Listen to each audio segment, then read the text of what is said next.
예배에 참석한 모든 분들에게 하나님의 복과 때를 따른 돕는 은혜와 치유의 은혜가 임하시는 은총의 예배 되어지기를 주의 이름으로 축원합니다. 오늘은 오순절 성령 감림 주일로 지키며 말씀의 제목은 성령 충만이라는 말씀 가지고 하나님의 말씀을 전하기를 원합니다. 특별히 18절에 술 취하지 말라 이는 방탕한 것이니 오직 성령으로 충만을 받으라 라고 말씀했는데, 그래서 우리가 이 성령 충만을 무언가 성령 충만을 어떻게 받아야 되는가, 특별히 오늘 18절은 술 취함과 성령 충만을 대조시키고 있습니다. 술 취해 보셨습니까? 손 들라고 하면 몇 분은 들겠죠. 난 술 취해 봤다, 나는 전과범이다 라는 사람도 있겠죠. 술 취한 사람들 보면 좋은 면은 별로 많지가 않죠. 좀 나쁜 면이 있는 경우가 뭡니까? 술 취해서 다른 집에 막 물을 두드리는 사람이 있는가 반면에, 또 혹시나 남편이 너무 많이 먹어서 인사불성돼 가지고 어떻습니까? 데리러 간 적도 있을 거고, 또 술 취해서 어떻습니까? 아침에 냉장고가 문이 열려 있고 냄새가 이상해요. 그러다가 방뇨한 거죠. 화장실은 급하고 뭐가 문이 있어가지고 열었더니 그게 방인 줄 알고 거기다가 쌌더라라는 것들이 있지 않겠습니까? 최근에 술 취함 때문에 아픔을 당하고 있는 김호중이란 가수가 있습니다. 천상의 목소리로서 많은 곳에 인기를 누리는 가수인데, 한 공연에 무려 안 하면 50억 원을 손해를 본다 합니다. 그래서 전 부산에서 뺑소니로 술 먹고 뺑소니 했는데 그것이 발칵났고, 자기가 운전 안 했다고 다른 사람을 세웠고 다른 차를 박았는데 안 박았다 하다가 결국 10만 원의 벌금이 나올 것 같다는 것 때문에 많은 사람들이 경악하고 있습니다. 야, 그럴 수가 있겠냐. 그래서 여론에 따라서 이분이 방송 하차도 할 수 있겠다라고 합니다. 더 나아가 공연도 취소가 될 수밖에 없고, 이 사람을 광고업계도 조금 더 봐서 이런 사람도 있느냐라고 하면서 광고도 내려야겠다고 한답니다. 그러면 그 사람에게 오는 엄청난 손해가 있지 않겠습니까? 술 한번 먹었다가 운전대 잡았다가 결국 그 인생에 검은 불이 켜질 수밖에 없는 겁니다. 저 분당의 이찬수 목사님이겠습니다. 우리 저는 나이와 좀 비슷한데 후배 목사님인데, 합동초 목사님 이찬수 목사님이 사랑의 교회 목사님인데 그 아버지도 목사님입니다. 그래서 대학교 갔더니 MT 시간에 술을 권하더래요. 그래서 안 먹는다. 아니, 나도 너희들 보고 술 먹으라고 안 하는데 자꾸 술 먹으라고 권하냐. 그래도 먹어야 된다. 이렇게 뭐 분위기가 익어지면 계속 권한대요. 그래가지고 이만한 컵에다가 소주를 마셨대요. 한 번 줬는데 또 줘. 또 먹었대요. 3번 먹었는데 그 다음날 다른 집에 인사불성으로 깨어났다고 합니다. 그리고 나서 머리가 너무 깨어지고, 야, 이게 술 취함이었구나. 중간에 모든 일이 필름이 끊쳐져 가지고 횡설수설 자제력 없고 절제력 없는 그런 모습을 자기에게 보였고, 그러면서 그러더라고요. 술 먹기를 원하는 자녀가 있으면 왕창 먹여라. 그 먹이라는 법은 없어요. 왕창 먹어보 더 먹으려고 하는 자녀도 있으니까. 자기는 그때 이렇게 먹으면 안 되겠구나. 그래서 성경이 술 취한다는 게 이게 방탕하게 된다는 것을 뼈저리게 그때 알고 그때 이후부터는 술을 가까이 하지 않았다라고 말을 하고 있습니다. 그래서 이 술 취하면 말수가 늘고 노래하고 권하고 울고 용감해지고 지배당하고 중독되고 안주가 필요하고 냄새를 풍기는데, 그러면 술 취함과 성령의 충만함과 공통점은 뭐예요? 하나로 딱 잡는다면 영향력입니다. 술에 영향력이 있고 더 나아가 성령의 영향력이 있다는 거예요. 성령 충만 받으면 성령이 나를 영향력 있게 만든다는 거예요. 복되게 만든다는 거예요.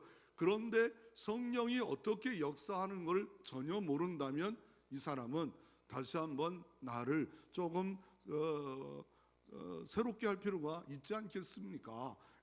그런데 만약에 차이점은 뭐예요? 술은 로이드 누스가 이렇게 말합니다. 영국이 낳은 대학자가 술은 억제력을 나쁘게 간다. 자제력을 없게 하고 절제력을 없애버리고 사물 분별력도 없게 되는 그런 일이 벌어진다. 그러나 로이드 누스는 말합니다. 그러나 성령이 역사하면 복된 것이 활성화되는 역사가 이루어진다. 그리고 결론적으로 로이드 누스는 이렇게 말합니다. 성도로 균형이 잡힌 신앙생활을 할 수 있는 방법은 바로 성령 충만이다. 성령 충만만이 그 성장된 그리스도인의 모습으로 살아갈 수 있음을 말하고 있습니다. 그럼에도 불구하고 성령 충만을 받지 못하고 있다면, 성령 충만에 대해서 모른다, 아예 성령에 대해서 잘 모르겠다면 다시 한번 오늘 이 말씀을 통해서 우리가 한번 새롭게 되어지는 역사가 좀 있었으면 좋겠다는 생각이 되어집니다. 그러면 성령은 누구신가? 오늘 본문에 보면 술 취하지 말라, 이는 방탕한 것이니 오직 성령으로 충만을 받으라고 말씀했는데, 술 먹으면 방탕하다는 겁니다. 무절제가 이루어진다는 겁니다. 그러나 오직 성령으로서 충만을 받으라. 이 성령이 뭔데 충만을 받으라고 말하고 있는 겁니까? 먼저 왜 받아야 될 건지 한번 생각해 볼까요? 1930년에 미국의 경제 대공황이 이루어졌습니다. 그때에 에일츠폴이라는 이 사람이 돈을 들여 국가 자금 갖고 목장을 샀습니다. 그러니까 경제 공황이 일어나자 빚더미에 너무 올라갔습니다. 그래서 정말 살기 어려웠어요. 그런데 지질을 연구하는 사람이 이 농장에 와가지고 좀 여길 좀 연구해도 되겠습니까? 처음엔 반대했답니다. 여기에 뭐 목장인데 무슨 뭐 석유가 나오고 좋은 게 나오겠어. 그런데 젊은 한 학자가 분명히 여기에는 나올 수 있습니다.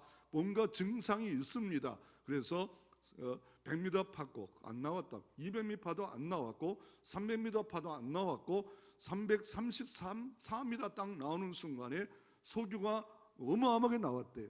하루에 그 가격만 해도 수십억이 될 수 있는 석유가 그 농장에서 나왔다는 겁니다. 그러니까 자기 농장에 자기 밭에 어마어마한 돈덩어리가 가득 차고 있는데도 불구하고 모르면 못 사용한다는 거예요. 예수 믿고 기쁨이 있고 감사가 있고 능력이 있고 복이 있고 권능으로 살아갈 방법을 주님이 분명히 말씀했는데 비겁쟁이로 답답하게 괴롭게 감사도 없고 기쁨이 없는 신앙생활을 하고 있다면 문제입니다. 이찬수 목사가 그러더라고요. 자기 자녀를 주일성수라 했더니 언제 딸이 고등학생이 있는데 따지더래요.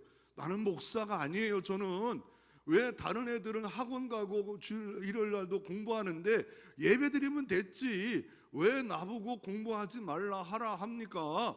야, 너는 목사 딸이니까 하지 마. 그렇게 가르쳤다는 거예요. 우리 집안은 주일날 공부하는 법이 없어. 그렇게 가르쳤다는 거예요. 그리고 하나님 안 기뻐해. 이렇게 가르쳤다는 거예요. 그랬더니 얘가 어떻게 해요? 그냥 놀더래요. 처음에 펑펑 놀고 예배드리고 와서 펑펑 놀대. 그 노는 꼴도 별로 보기가 안 좋대. 그런데 어느 날 보니까 그 예배만 드리고 사라졌대요. 보니까 친구들과 노래방 가서 쨍은 아니겠죠. 뭐 노래를 하더래요. 실수했다. 이게 주일날 하나님을 기쁘시게 하고 주일에 안식을 누리고 행복을 누리는 거를 이게 가르쳐줬어야 했는데 안 가르쳐주니까 애들 머리는 어차피 노는 거 신나게 놀자. 그래서 막 쿵짝짝짝 하면서 춤추고 댄스 추고 이러면서 애가 그러는데 할 말이 없더래요. 할 말이. 다시 한번 우리가 다시 한번 우리가 성령이 누군가에 대해서 오늘 말씀하고 있는데 18절에 보면 성령은 삼위일체 하나님 중에 한 분입니다. 삼위일체란 말은 뭐예요? 하나님은 세 분이 계시다는 게 아니에요. 한 하나님이신데 성부 하나님 계시고 성자 예수님 계시고 성령 하나님인데 하나님인데 하시는 일에 따라서 성부의 사역을 그래서 구원을 계획하시고 창조하시고 더 나아가 성자 예수님은 구원을 왕성하시고 성령은 인치시고 적용하는 일들을 하고 있다는 겁니다. 그래서 성령이 뭐 성부와 성자보다 하등이다, 아니면 어떤 이단들은 성령은 힘이다, 에너지다, 이렇게 오해하지 말고 성령 하나님이 어떻게 역사하는가, 가장 기본 성령에 대해서 그분은 하나님이시다. 그런데 오늘 본문에 성령으로 하나님으로 충만한다는 게 뭘까? 먼저 성령은 누구신가를 좀 우리가 살펴보고 있는데, 성령은 진리의 영이십니다. 예수님께서 이 땅에 계시다가 부활하시고 승천하기 전에 제자들이 너무 겁을 먹었어요. 자꾸 떠나가신다, 이 땅에 떠나간다. 예수님 계시니까 우병이어 기적이 일어났고, 예수님 계시니까 죽은 자가 살아났고, 예수님이 계시니까 정말 풍성했어요. 어려움도 있겠지요. 그런데 예수님이 떠나가신대요. 그 십자가 지신대요. 그럴 때 금심이 왔어요. 두려움이 왔어요. 그래서 예수님 마지막 설교합니다. 그것이 요한복음 13장부터 17장이고 고별설이고 마지막 수업 3년 반 동안 훈련받은 사람이에요. 제자 훈련받은 합심, 그것도 대스승인 예수 그리스도가 직접 데리고 다니면서 합숙하면서 훈련받은 제자들에게 두려움에 빠졌어요. 염려에 빠질 때 진리의 성령을 소개합니다. 내가 떠나갔지만 진리의 성령이 있겠다 말합니다. 그 진리의 성령을 어떻게 소개하고 있습니까? 요한복음 16장 13절에 그러하나 진리의 성령이 오시면 그가 너희를 모든 진리 가운데로 인도하시니 그가 자유로 말하지 않고 오직 듣는 것으로 말하시며 장래일을 너희에게 알리시리라. 진리의 성령이 오시면 진리 가운데로 인도한대요. 진리가 뭐예요? 나는 그 길이요 진리요 생명이신 진리신 예수님을 가운데로 인도해요. 진리이신 예수님을 만나요. 진리 예수님을 고백해요. 진리 예수님을 사랑해요. 그 폭이 넓어져요. 또 진리의 말씀인 이 말씀이 이해가 돼요. 그래서 진리의 성령에 오시면 우리는 성경 66권은 계시는 끝났어요. 이제 더 이상 하나님의 말씀의 계시는 없어요. 그런데 똑같은 시간이지만 진리의 영이 오면 진리의 말씀이 조명되어져요.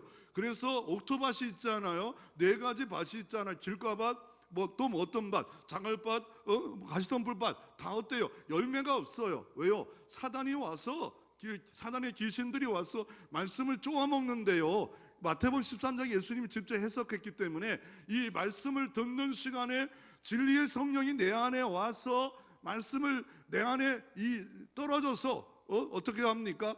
지키게 하고 인내하고, 그래서 30배, 60배, 100배의 체험된 신앙생활을 해야 되는데 완전히 열매가 없는 신앙생활을 하게 하는 역사가 사단의 역사고, 그리고 그 반대는 진리의 성령이 역사하는 사람이 되어질 때 이 역사가 있겠다라고 말하고 있기에 예배 시간 전에도 진리의 성령이 오시옵소서. 더 나아가 자녀들이 예배할 때도 진리의 성령이 오시옵소서.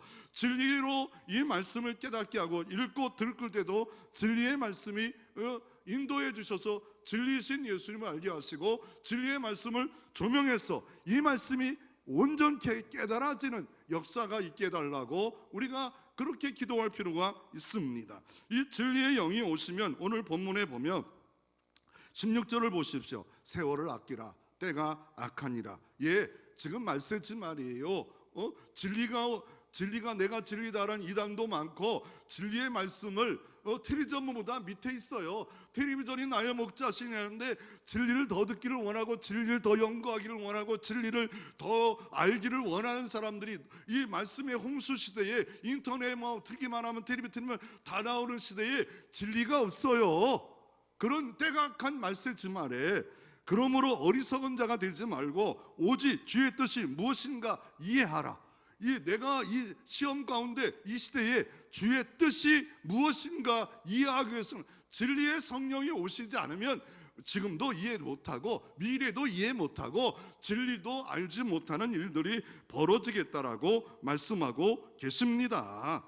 그리고 예수님이 또 성령에 대해서 어떻게 가르칩니까?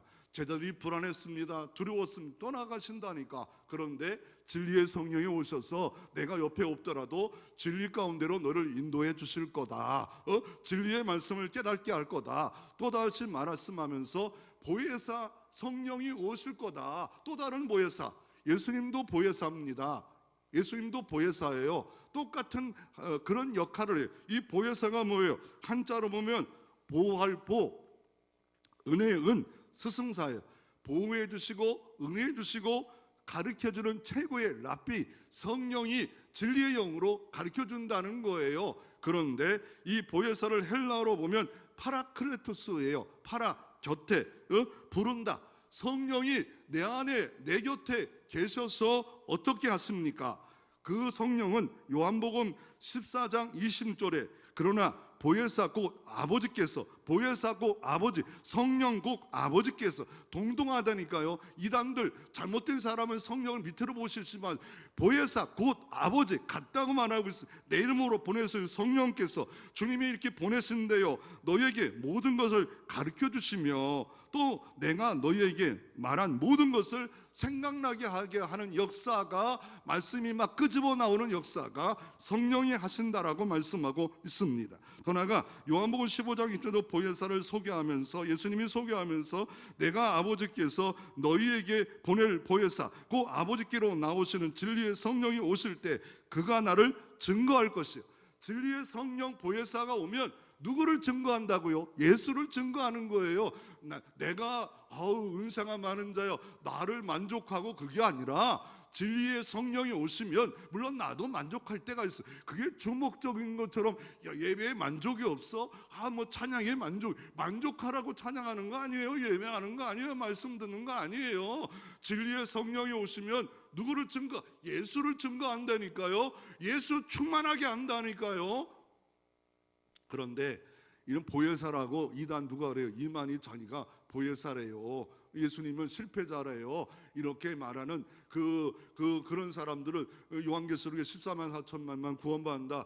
처음엔 그렇게 했다가 지금 막 20만 30만 되니까 해석할 말씀이 없잖아요. 엉터리 방터리로 하는 이 교주 이만희가 자기가 보혜사래. 조금 있으면 죽을 사람이 무슨 보혜사입니까? 말도 안 되는데 엉터리 같은 사람 앞에, 이단들 앞에 빠져가지고 수도 없는 사람들이 지금도 들어가 있죠. 그 안에 목사도 있고요, 장로도 있고요, 권사도 있고요, 신학 교수도 있고요, 별의별 인간들이 다 빠져 있습니다. 이 보혜사를 이렇게 도표로 보면 이런 겁니다. 헬라어로는 파라, 곁에, 클레토스, 부르다, 훈계하다, 격려하다.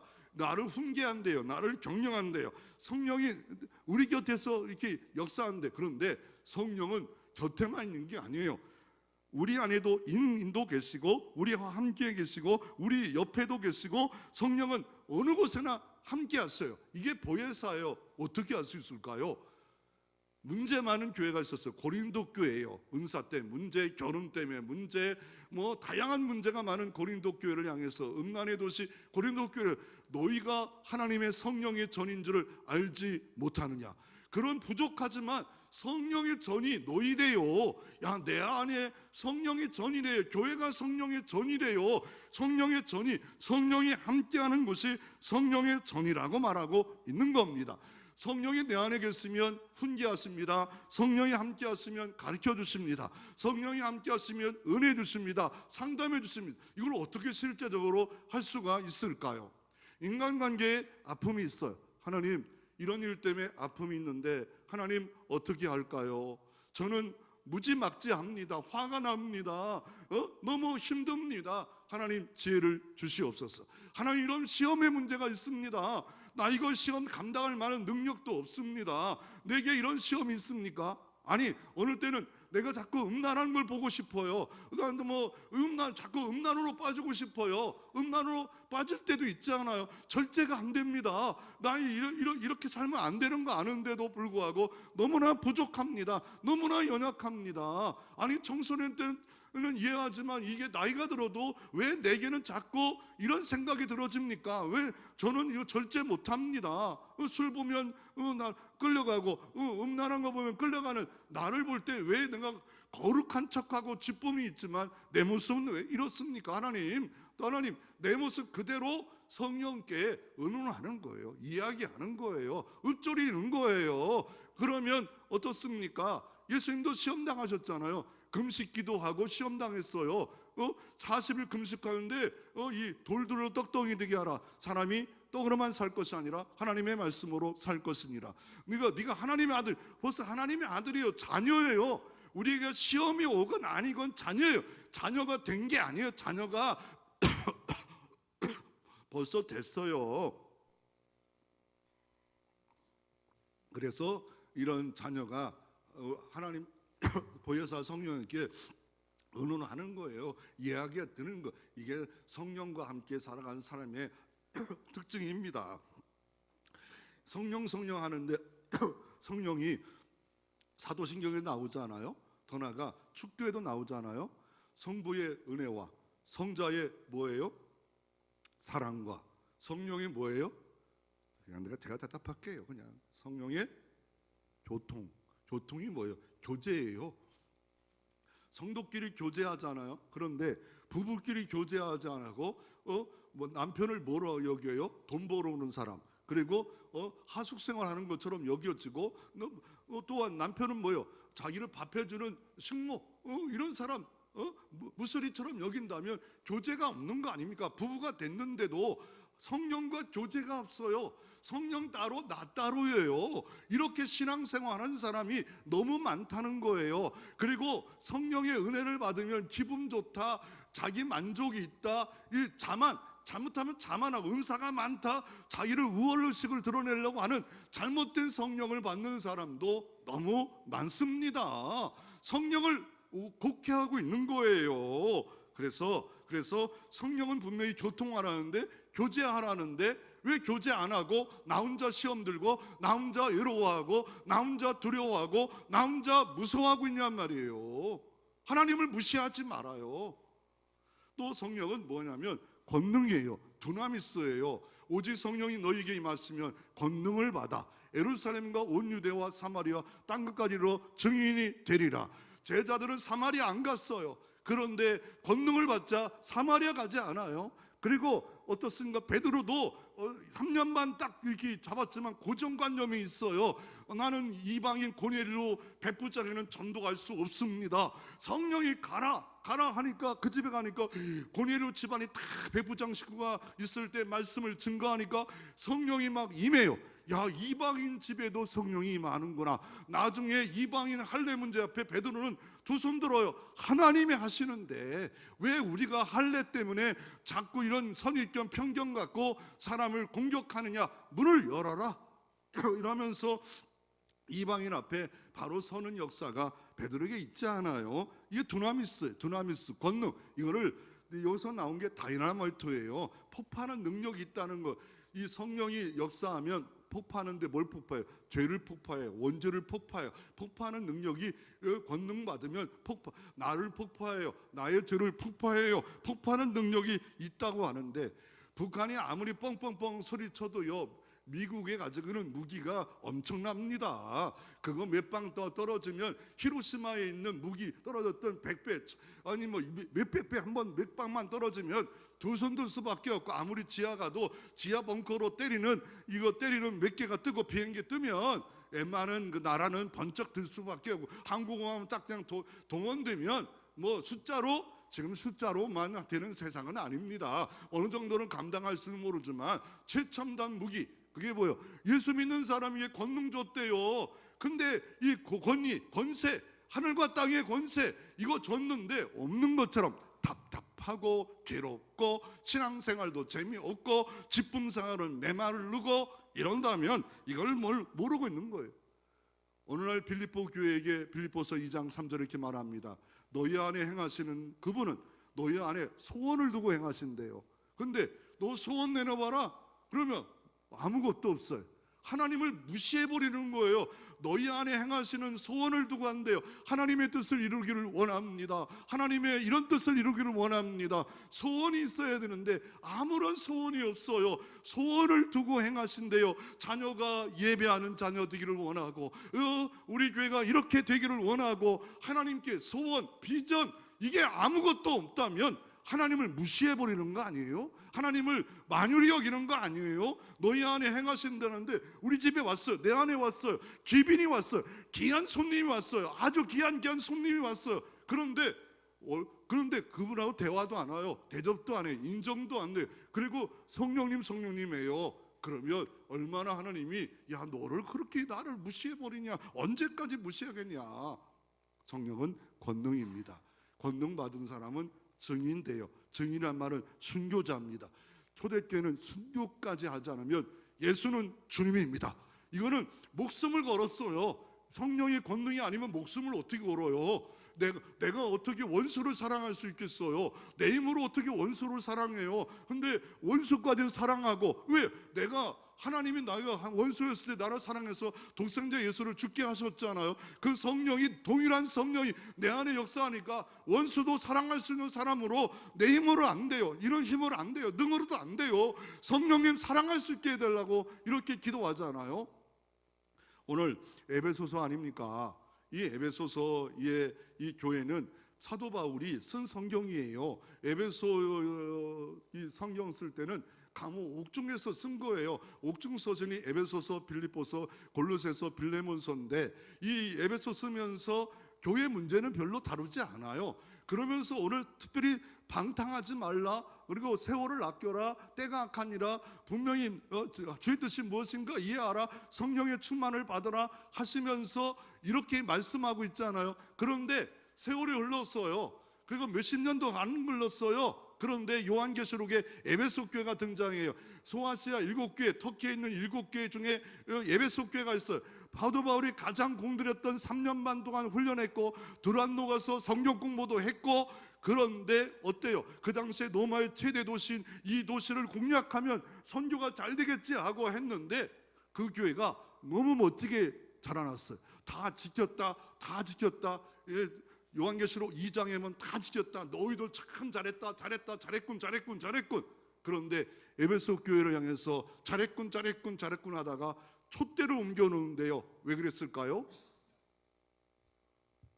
제 얼굴 봐도 답이 없어요. 성경을 알아야죠. 왜 에베소 교회 촛대를 옮긴다고 그랬어요? 말 안 하면 나도 물이나 먹고 있어요. 처음 사랑을 잊어버렸대요. 그래서 에베소서에 하나님의 사랑을 넓이 알아라, 깊이 알아라, 바울이 기도하잖아요. 그런데 처음 사랑을 잊어버렸대요. 내가 왜 교회를 나오고, 내가 왜 직분을 받고, 내가 왜 하나님을 찬양하기 시작했는가? 그 첫사랑을 잊어버렸대. 그 크신 십자가 사랑을 잊어버렸대요. 부부가 첫사랑을 잊어버리면 그 사랑 때문에 평생 가야 되는데 그 사랑이 딱 잊어버리면 뭐예요? 하숙생활 하는 거예요. 교회도 똑같아요. 똑같아요. 그래서 증인 되려면 증인 되는 척 하지 마세요. 왜냐하면 2차 세계대전 때 독일이 미국 비행기를 비행기로 쐈어요. 그리고 열방이 열방이 엄청나게 미국 비행기가 독일 총알에 맞았어요. 폭파했는데 폭파가 안 됐어요. 그래가지고 내려서 비행기를 봤는데 연료통에 10방의 총알을 맞았어요. 그런데 왜 폭파하지 않았냐면요, 독일이 전쟁을 너무 많이 힘쓰다 보니까 화약이 부족해가지고 총알만 갖다 쏴버린 거예요. 화약이 들어서 이게 들어가서 폭파해야 이게 그냥 불이 붙는데 안 붙었다는 거야. 쇠만 꽝꽝 때리고 말았다는 거예요. 그와 마찬가지고 껍데기만 예수 믿는 것처럼 하지만 폭발 능력이 없는 거예요. 폭발 도구가 안 된 거예요. 빈 그 화약이 없는 총알 갖고 나가니까 전도가 안 되는데, 전도가 안 되는 게 아니라 내가 충만을 못 받은 거예요. 충만을, 권능 못 받은 거예요. 권능 못 받은 거예요. 그러면 성령은 누구인가? 가장 기본적인 거는 뭐냐면요, 인치시는 거예요. 성령이 인치신데요. 인치시, 책을 사면 내 것이라 사인하는 것처럼, 집을 사면 내 인감 갖고 도장 찍는 것처럼 성령이 인치신데요. 너는 내 것이다. 하나님이 만세전에 인치셔놨어요. 그런데 또 하나 확인되는 시간이 어느 시간이냐면 성경에 이렇게 말합니다. 성경에 그 안에 너희가 진리의 말씀을 꼭 너희의 구원의 복음을 듣고 그 안에 또한 믿어 약속의 성령으로 인치심을 받았느니라 라고 이렇게 말씀하고 있습니다. 이 복음을 듣고 믿을 때 약속의 성령이 인치신대요. 그런데 옆에 보십시오. 인침과 보여요? 이 사람은 인친 것 같은데 지워졌어? 누가 그렇게 해요? 그래서 물론 대단한 능력받은 기도원 원장이 당신은 인침받았어. 그럴 때 속으로 그렇게 보일 수 있을까? 성령 인치심은 안 보여요. 물론 능력자라 보일까? 인치심이 없는데 안 보여요. 안 보여. 내 안에 성령 인치심은 성령님만 알아요. 성령님만 알아. 660도 이마와 손에 인친다고 그러잖아요. 이거는 표시가 안 나요. 그러나 저는 늘 말하자, 안 나는 게 맞아요. 그러나 혹여나 사단이 더 역사해서 표시가 나게, 인친 게 드러나게 만들 수도 있다는 거. 그런 건 뭐 내가 분명히 660을 한다고 하니까 이마와 손목에 하겠다고 마지막 적그리스도가, 그러니까 뭐 내가 진짜로 하면 내가 어떻게 해. 그래서 나 원래가 안 보이는데 이런 거 있을 수 있다. 성령이 인치시면 내 것이라는 거예요. 그래서 주님이 목자가 돼요. 주님이 신랑이 돼요. 주님이 아버지가 돼요. 자녀가 돼요. 신부가 돼요. 책임져요. 양을 돌봐주세요. 너는 내 것이래. 핏값으로 샀대요.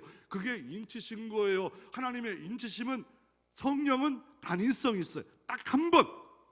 언제? 복음을 듣고 믿었을 때 성령 인치. 이걸 지울 정도는 없어요. 이건 끝까지 가요. 그러나 어때요? 성령의 충만함은 소멸될 수 있다는 겁니다. 성령의 충만함은 없을 수 있어요. 그리고 옆에 또 성령이 하는 기본적인 일이 뭐예요? 고린도서 12장 7절부터 11절, 각 사람에게 성령을 나타냈으면 유익하게 하심이라. 어떤 사람에게는 성령의 말미암아 지혜의 말씀을, 다른 사람은 각종 방언의 말씀. 성령이 마시면 유익된대요. 내게 유익된다고 생각하지 마. 오늘 성령 임해서 찬양 속에 기분이 좋았어. 막 이게 내 유익 찾지 말래요. 하나님 나라의 유익이고 교회의 유익이에요.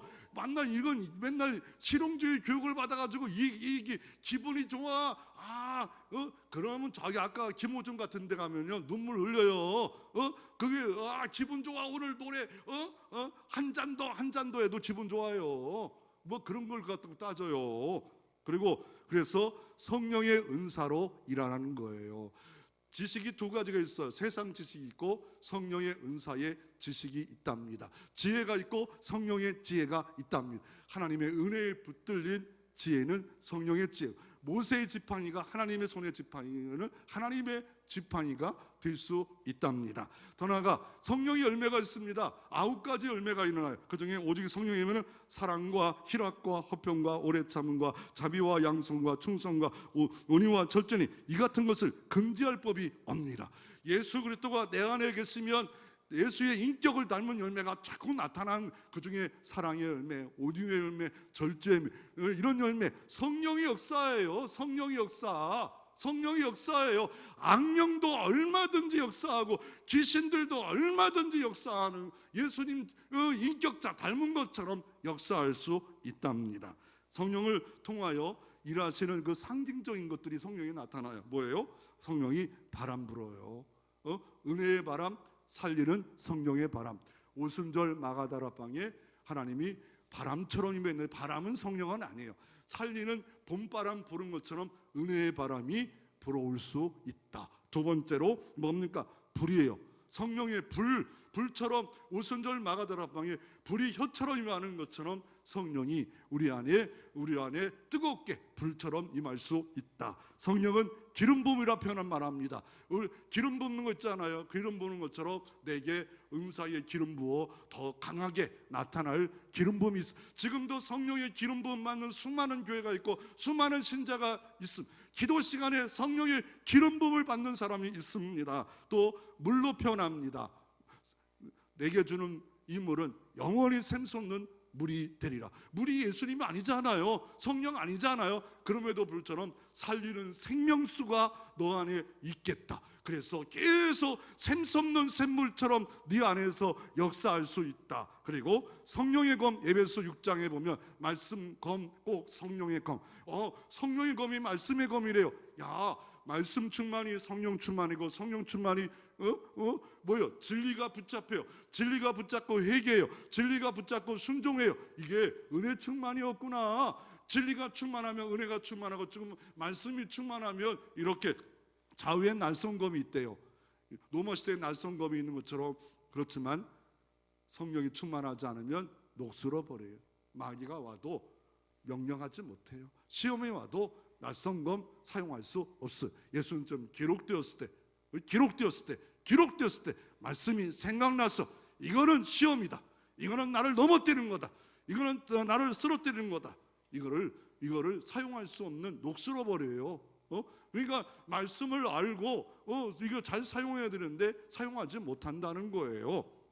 그러면 성령 충만의 결과는 뭡니까? 오늘 본문에 보면 하나님 앞에서는 어떤 일이 벌어집니까? 시와 찬송과 신령한 노래로 서로 화답하며 너희 마음으로 주께 노래하며 그러니까 찬송한다는 거예요. 예배한다는 거예요. 성령 충만만 하면 찬송하고 예배하고 싶다는 거예요. 성령 충만하면 찬송하고 노래하고 시와 찬미와 다양한 찬양이 있습니다. 예배가 있습니다. 예배를 즐거워해요. 예배를 사모해요. 주일 성수하는 예배를 사모해요. 더 나아가 오늘 20절에 보면 성령 충만의 결과를 사도 바울은 뭐라 말합니까? 20절에 범사에 우리 주 예수 그리스도 이름으로 항상 아버지 하나님께 감사하며 모든 상황 속에 감사합니다. 모든 시험 속에 감사합니다. 사도 바울도 그렇고 요셉도 그렇고 다니엘도 그래요. 사자굴에 빠진 상황이지만 자기 집에 가서 어떻게 합니까?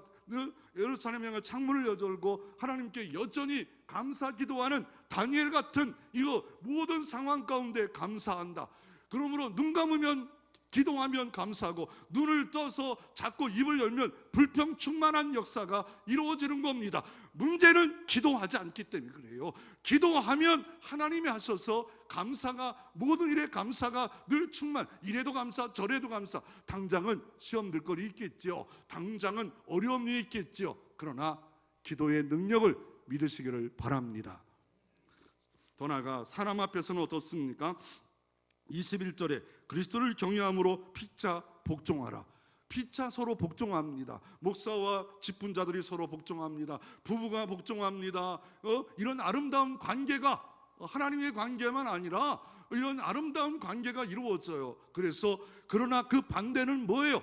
제자들이 3년 동안 훈련받고 마지막 수업이 뭐예요? 서로 발을 닦아야 하는데 안 닦여요. 그 성찬 예식하고 나서도 뭡니까? 누가 크냐? 누가 위권을 가지냐?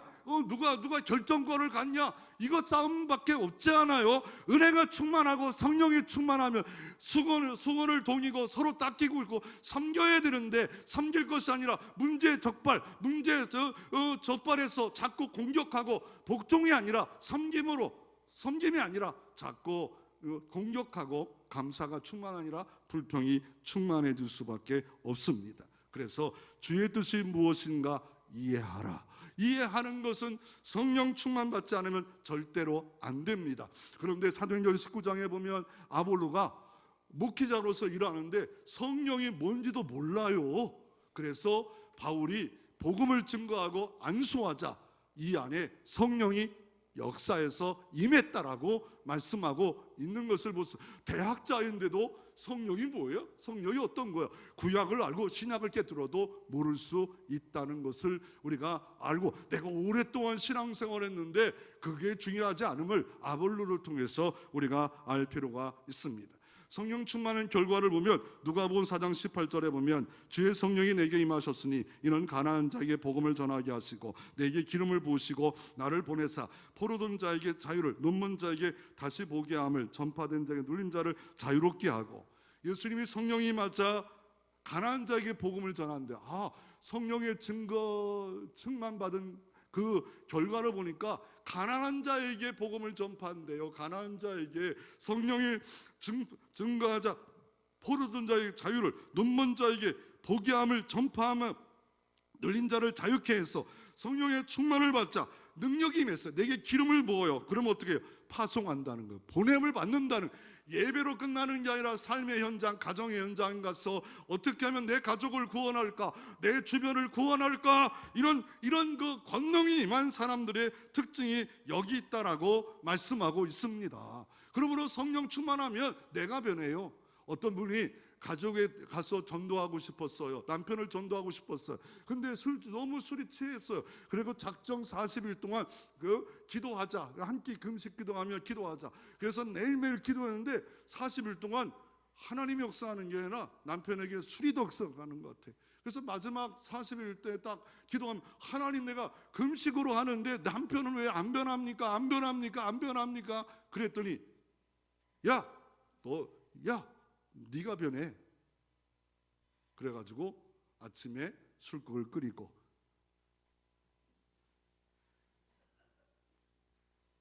이러다가 술국을 끓이고 확 일주일 바뀌었더니 왜 미쳤어?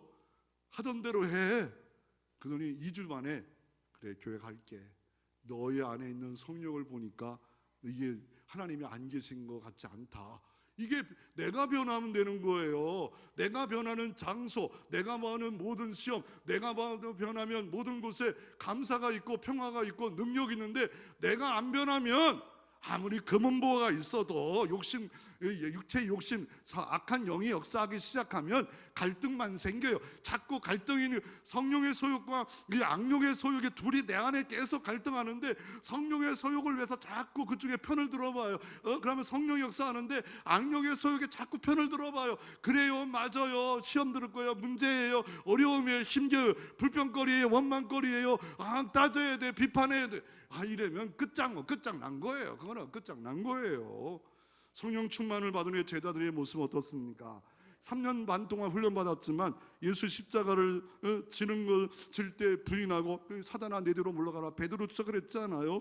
도망가고 두려워하고 부인하고 좌절하고 이랬지 않아요? 제자들의 모습이 그렇게 말씀을 교육받았는데 예수님 직접 교육했는데 스승이 문제라고요? 아니에요. 그분은 하나님이에요. 그런데도 불구하고 가룟 유다가 나왔지 않아요? 그런데 성령의 충만을 받아야겠다고 주님이 이 비결을 말씀하고 내가 떠나는 후에 약속한 걸 기다리라. 그리고 오순절에 성령이 임했습니다. 여전히 비겁도 있고 두려움도 있었지만 충만을 받자 담대히 복음을 증거했습니다. 생명을 걸었습니다. 사명을 붙잡았습니다. 서로 사랑하는 아름다운 교회 공동체가 되어지는 역사가 이루어졌습니다. 어떤 목사님 그러더라고요. 모일 때마다 싸웠대요. 자기 교회는 주일날 예배 끝나고 회의하면서 아침 새벽 6시 반까지 싸웠대요. 그런데 싸울 때 성령이 임해서 그때부터 교회가 부흥의 물꼬를 주셨대요. 그런 목사님 감정이 있더라고요. 싸우려면 열심히 싸우세요. 싸워서 또 진짜 또 그렇게 하고 싸우려고 하면 성령의 이 역사가 충만히 이루어지면 은사가 나타나는데 어떤 사람에게 성령으로 말미암아 지혜의 말씀, 지식의 말씀, 성령으로 믿음, 성령으로 은사를, 병부체로 은사를, 능력 행함을, 예언함을, 영들 분명한 각종 방언만함을 모든 사람의 골고루 성령의 은사를 교회에 나눠줬대. 그런데 내게 나눠줬는데 땅에다 묻어버려요. 그러면 그만큼 교회가 건강하게 온전하게 일하지 못하는 거예요. 성령을 오해하는데 어떤 사람은 뭡니까? 성령을 아예 무시해버려요. 은사를 무시하고 능력을 무시해서 쓰러지면 다 이단이래요. 아닙니다. 쓰러지는 것도 있어요. 은혜 받으면 쓰러질 수 있어요. 지나쳤다라고 하는 건 뭐예요? 인위적으로 방언받았는데 할렐루야 할렐루야 이런 건 인위적이에요. 어느 때는 붕에 갔더니 종이 던지고 수건 던지는 하얀 수건 던지는 이게 성령이래요. 물론 가리키기 위해서 하는 거지만 잘못하면 오해되는 것들이 있지 않아요? 그런 오해되는 게 있어요. 인위적인 거, 너무 지나치는 인위적인 거. 그러나 그 뭐 어떤 경우는 강단에 목사님 딱 서가지고 할렐루야 하면 다 넘어져요. 어떤 목사님은 안수하면서 자기가 능력이 많다고 생각해서 어떻게 이게 넘어지지 않으니까 뒤로 쑥 밀어요. 넘어지라고 쑥 밀어요. 그러면 뒤에서 받는 사람들이 뒤에 있는데 안 넘어지면 어떻게 하겠어요? 넘어지라고 목사님 밀기까지 하는데 넘어져가지고 일찍 일어나면 또 미안하니까 한참 들어놨다가 다 일어났나? 일어난 사람도 있지 않아. 근데 그렇게 넘어지고 입신할 때도 있고 다양한 거 있지만 인위적인 건 문제가 있답니다. 남용도 문제고 무시해도 문제. 그래서 성령께 범하는 범죄가 뭐예요? 성령을 저항해요. 나 그만 터치하세요. 나 내 맘대로 살게. 성령에 금실시켜. 성령을 슬퍼하게. 성령을 소멸해요. 제단불이 늘 꺼지지 않도록 해야 되는데 내 마음의 제단불이 꺼졌어. 더 나아가 성령을 해방해요. 뭐예요? 복음을 증거하는데 고의적으로 안 믿어요. 이 사람 영원히 이 사람은 구원받지 못한대요. 고의적 성령 해방죄는 하나님이 용서할 수 없다고 말합니다. 그러면 마지막 결론은 뭡니까? 성령 충만 받는 방법은 뭐예요? 요에서의 2장에 마지막 때 성령을 물 붓듯이 부어줘서 늙은이는 꿈을 꿀 것이요 너희 젊은이는 이상을 볼 것이고 그래서 내가 또 내 신으로 남종과 여종이 부어줄 것이라 말합니다.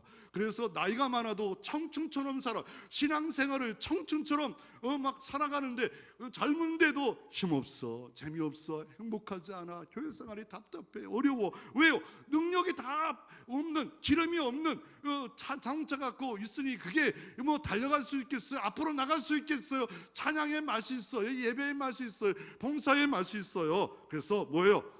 약속한 걸 믿으라는 거. 하나님은 주시겠다 했기 때문에 오순절에 열흘 동안 약속을 기다리고 그곳에 임했습니다. 두 번째로 어떻게 하라고요? 죄를 회개하고 청산해야 돼. 하나님과 나 사이에 은혜와 복 받지 못하는 이유가 뭐예요? 죄의 담이 있다는 거예요. 죄가 막혔다는 거예요. 왜 은혜 못 받습니까? 예배가 하나님께 왜 상달 안 됩니까? 기도의 응답이 없으니 죄 때문에 미워하는 죄, 불평하는 죄, 분열시키는 죄, 이런 것들을 철저히 주님 앞에 내려놔야 돼요. 이사야도 내 입술이 부정하다고 하지 않아요? 그럴 때 기도의 파이프가, 응답의 파이프가 막혔던 걸 뻥 뚫으면 여기서 주님으로부터 얼마든지 은혜의 전기가 임하고 은혜의 물이 임하는데 이걸 해결을 안 해요. 이걸 누르지 않아요. 믿음의 터치를 탁 하면서 내가 회개합니다. 내가 악인입니다. 내가 변해야 됩니다. 그리고 성령을 사모하고 간절히 사모해야 돼요. 누가복음 11장 13절에 구하라 구할 것이로 이렇게 말씀하면서 너희가 악할지라도 좋은 것을 자식에게 줄 줄 알거든 하물며 천부께서 구하는 자에게 성령을 주시지 않겠느냐. 구하면 주신대요. 그러므로 매사에 범사에 어떤 일을 만나든지 주님 이런 일을 만났네요. 성경을 일상에서 모든 삶에서 인정하고 교제하고 교통하고 내가 무슨 일을 하든지 교회 와서 어떤 일을 하든지 하나님 앞에 기도하고 그걸 하다 보면 내 마음이 지금 너무 메말랐습니다. 성령의 은혜의 물이 바람이 생수의 강이 내게 불어와 주시옵소서. 시험이 남러가게 성령의 불로 태워 주시옵소서. 이렇게 되어지면 어때요? 시편 107편 9절에 저가 사모하는 영혼을 만족해 하시며 줄인 영혼에 좋은 것으로 채워주십니다. 좋은 것으로 채워주는 성령의 역사가 날마다 나타나시기를 주의 이름으로 축원합니다.